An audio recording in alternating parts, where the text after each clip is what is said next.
देखु गोटे मिथ्या प्रचार चली जे बीजेपी सरकार आइबा फल जिले में आईन श्रृंखला परिस्थिति बिगिड़ी जाइए एवं ए कथा को विधिवत भाव में विरोधी दल विजु जनता दल नेता कर्मी माने प्रचार कर वास्तव में देखा गले गत 24 वर्ष धरी ओडिशा विशेषकर गंजाम जिला नारी निर्यातना हत्या एवं हत्या उद्यम ए सबुरे एक नंबर थिला।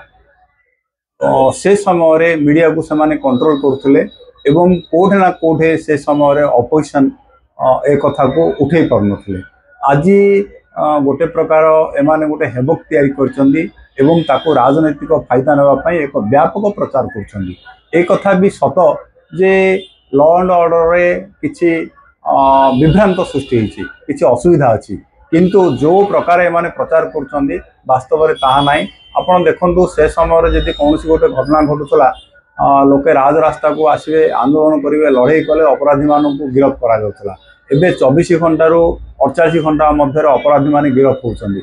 एवं सबुठु बड़ कथा होची आपण 24 वर्ष भितर गोटे ना कहतु मुख्यमंत्री तो आरंभ करी तांको मंत्रिमंडल कौन सी जड़े मंत्री पीड़िता हो बा क्षतिग्रस्त लोक केबे देखा करथिले कि एबे निजे मुख्यमंत्री जाउछन देखा करिया विभागीय मंत्री माने जाई देखा करछंदी एवं समवेदना जनाउछंदी। अपराधी मान विरुद्ध में कठोर रु कठोर कार्यानुष्ठान नि सरकार प्रतिश्रुति दौरान।